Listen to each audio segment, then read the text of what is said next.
This is the Sri Lanka Broadcasting Corporation.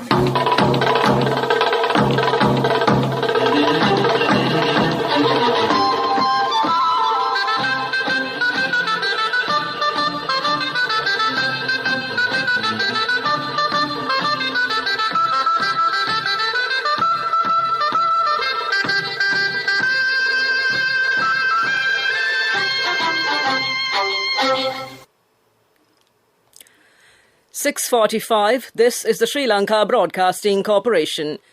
The morning news edited by Lal Mallavarachi, read by Soundit Thavam. State Minister Dr. Nalaka Godaheva says the present government has managed the country's finances effectively through pragmatic fiscal policies amidst the corona pandemic challenges. The government emphasises that the sharp rise in world commodity prices forced the removal of control prices on 4 essential commodities, including milk powder. Health officials say 99% of the country's population above the age of 30 have been vaccinated against COVID-19 so far. Corruption has occurred at the Sri Lanka Transport Board during the Yahapalana regime. For the first time in history, 3 female senior police officers have been promoted to the rank of Acting Deputy Inspector General. In foreign news, deadly attack in Afghanistan hits Kunduz Mosque during Friday prayers. And the 5-match ODI series between the Under-19 team against the Bangladesh Under-19 team is scheduled to commence on October 15th at the Rangiri Dambulla International Cricket Stadium. State Minister Dr. Nalaka Godaheva says the financial management was very poor during the previous Yahapalana regime. Therefore, the present government requested the public a mandate at the last presidential election to restore the broken economy. When Mahinda Rajapaksa was the president, the budget deficit was reduced to 600 billion rupees.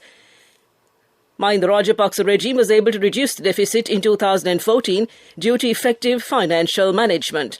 However, during the Yahapalana regime from 2015 to 2019, the deficit was widened to 1,000 billion at the end of 2019. This was clear evidence to the mismanagement of finance during the Yahapalana regime. A further 20% tax was levied on house rentals as well during the 2015 to 2019 period. 10% tax was levied during the sale of vehicles. A 5% tax was reduced from every fixed deposit based on the deposit's ceiling levels. This has become a real burden to the people at that time, the State Minister added. The tax was doubled on many property sale transactions by 2019. Thereby, the Yahapalana regime had brought misery to the common man's life. However, the present government has managed the finances effectively through pragmatic fiscal policies amidst the corona pandemic challenges. State Minister Dr. Nalaka Godaheva made these comments while making a statement in Parliament yesterday. President Gotabaya Rajapaksa has instructed Trade Minister Dr. Bandula Gunawardena and State Minister Lasantha Alagiyawanna not to allow any shortages or unreasonable increases in market prices of essential commodities whose price controls have been removed. Accordingly, all relevant companies have been summoned and informed that if the relevant companies abuse the freedom granted to them, their prices will have to be controlled again by the Consumer Affairs Authority, CAA.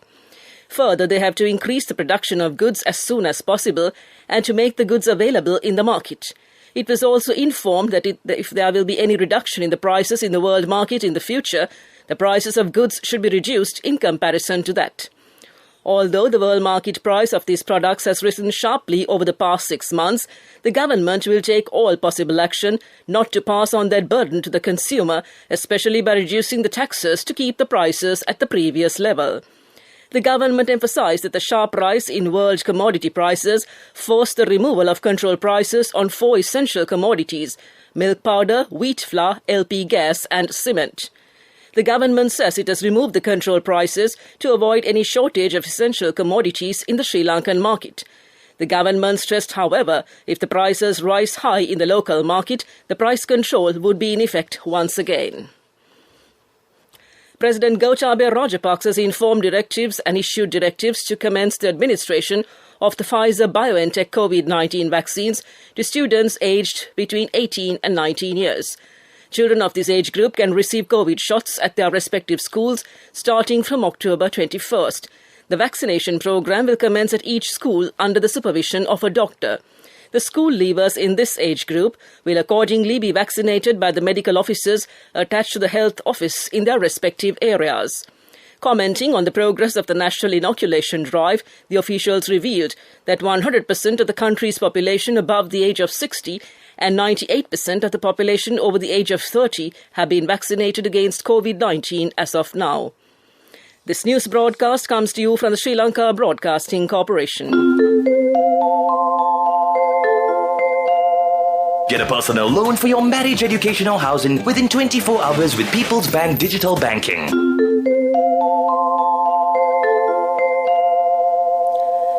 It was revealed at the Committee on Public Enterprises Scope Committee that the Sri Lanka Transport Board SLTB has spent 89 million rupees on the purchase of computers in 2018, exceeding the estimated amount.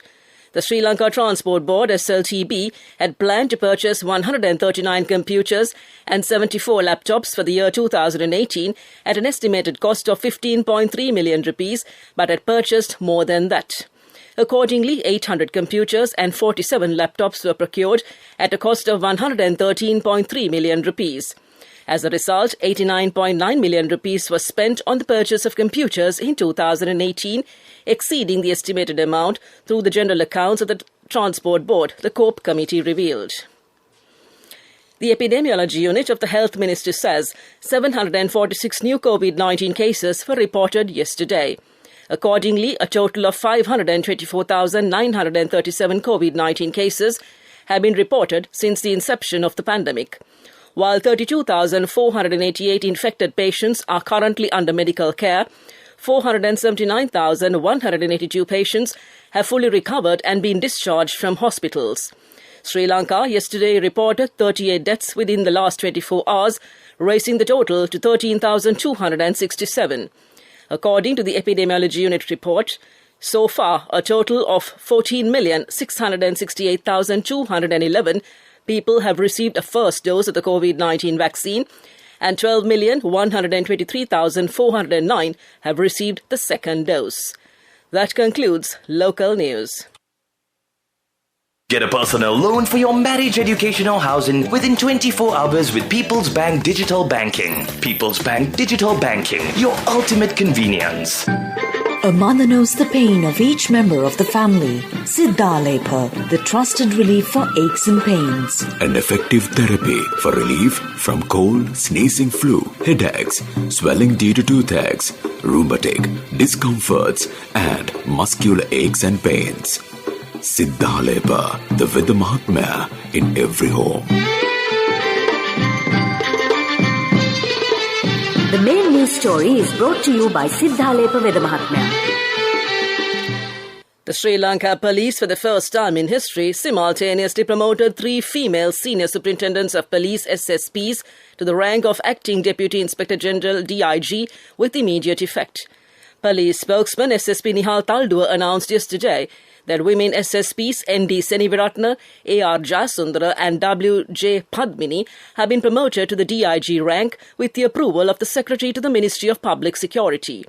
Accordingly, the Sri Lanka Police now have 4 female DIGs.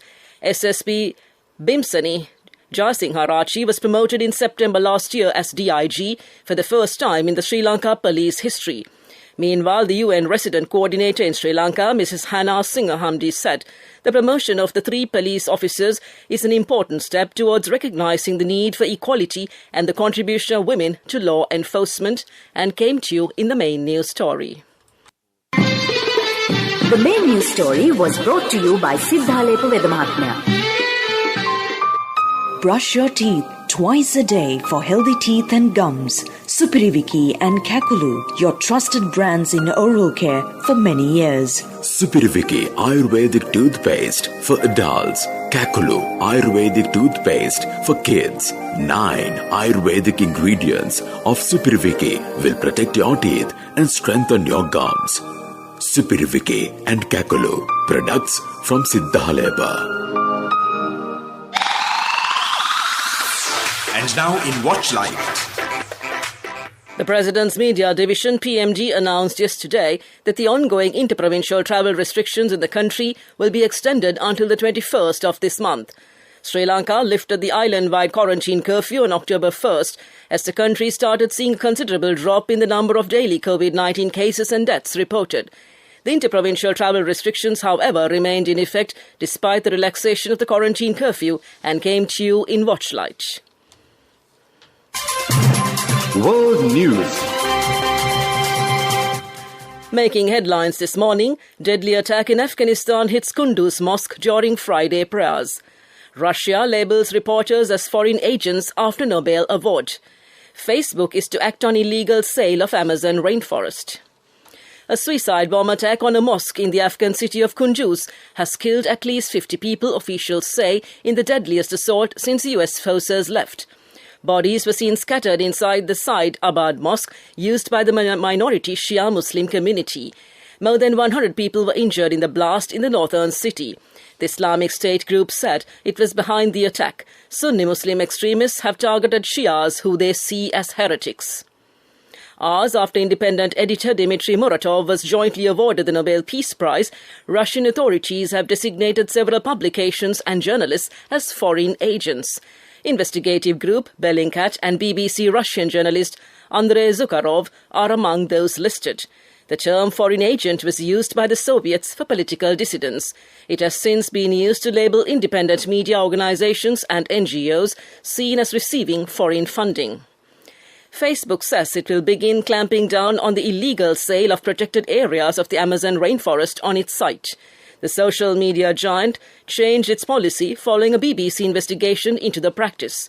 The new measures will apply only to conservation areas and not to publicly owned forest. And the move will be limited to the Amazon and not other rainforests and wildlife habitats across the world.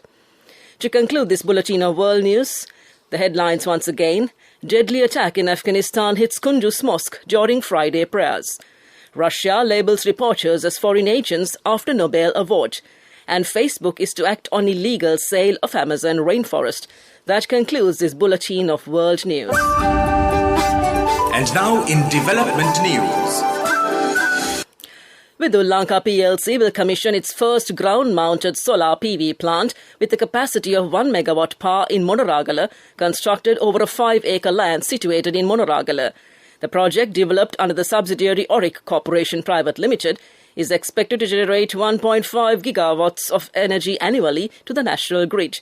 The project was constructed under the Surya Bala Sangramya Phase 2, organised and launched by the Ceylon Electricity Board in collaboration with the Sri Lanka Sustainable Energy Authority, and came to you in development news. Sports news. St. Joseph's captain Dunith Vellalage will lead the Sri Lanka under-19 team in the 5-match ODI series against the Bangladesh under-19 team. The series is scheduled to commence on October 15th at the Rangiri Dambulla International Cricket Stadium. Vellalage, the left-handed all-rounder, is the most experienced player in the 20-player squad, having first-class match experience. He was a member of the under-23 champion Lankan CC team. The Sri Lanka under-19 head coach Avishka Gunawardena, spin coach Sachit Pathirana, fast bowling coach Chamila Gamage and fielding coach Upul Chandana are already giving a fine service to build up the national under-19 team. The Bangladesh under-19 team have already arrived in the island for the 5-match series, which will be played on October 15th, 18th, 20th, 23rd and 25th, and both teams are in a bio-bubble from last Thursday. That came to you in sports news. Business news up next. Cash through NSB globally and win wonderful gifts locally. Will you be the lucky winner of the NSB Golden Jubilee? 50 gold sovereigns for the top prize winner of the NSB Golden Jubilee. Scooters for the 10 second prize winners. iPhones for the 10 third prize winners. Mountain bikes for the 29 fourth prize winners. From October 1st, 2021 to September 30th, 2022.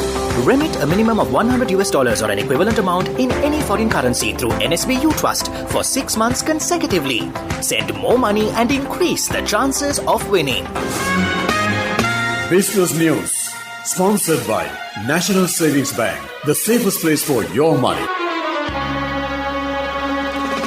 The Lotus Star is to begin commercializing its operations soon. The Telecommunication Regulatory Commission, TRCSL, which is overlooking the operations, shall further look to develop a modern water park and other tourist draws in the adjacent area. A land extent of 4 acres, 3 roads and 24.47 perches are to be vested with the TRCSL for this purpose and came to you in business news. Business News, sponsored by National Savings Bank, the safest place for your money. Cash through NSB globally and win wonderful gifts locally. Will you be the lucky winner of the NSB Golden Jubilee? 50 Go sovereigns for the top prize winner of the NSB Golden Jubilee. Scooters for the 10 second prize winners. iPhones for the 10 third prize winners. Mountain bikes for the 29 fourth prize winners. And moving on to economic news, Sri Lanka is expected to grow 3.3% in 2021, recovering from the coronavirus pandemic, but is clouded by pre-existing macroeconomic weaknesses, the Washington-based World Bank said. Macroeconomic threats are generally created by a central bank, and finance ministry policies through a monetary authority can do it on its own through stimulus. In Sri Lanka, high debt burden, large gross financing needs and weak external buffers cast shadows on the outlook, the World Bank said in its Global Economics Prospects report, and came to you in economic news. Weather report. Several spells of light showers will occur in the western, Sabaragamuwa, central and northwestern provinces and in the Galle and Matara districts. Showers or thundershowers will occur in the northern province in the morning. Mainly fair weather will prevail elsewhere. The wind speed can increase up to 50 km per hour at times in the western slope of the central hills, northern and north-central provinces and in the Trincomalee and Hambantota districts. To conclude this bulletin of news, a recap of the headlines. State Minister Dr. Nalaka Godaheva says the present government has managed the country's finances effectively through pragmatic fiscal policies amidst the corona pandemic challenges. The government emphasizes that the sharp rise in world commodity prices forced the removal of control prices on 4 essential commodities, including milk powder. Health officials say 99% of the country's population above the age of 30 have been vaccinated against COVID-19 so far. Corruption has occurred at the Sri Lanka Transport Board during the Yahapalne regime. For the first time in history, 3 female senior police officers have been promoted to the rank of Acting Deputy Inspector General. In foreign news, deadly attack in Afghanistan hits Kunduz Mosque during Friday prayers. And the 5-match ODI series between the Under-19 team against the Bangladesh Under-19 team is scheduled to commence on October 15th at the Rangiri Dambulla International Cricket Stadium. That concludes this morning's news broadcast.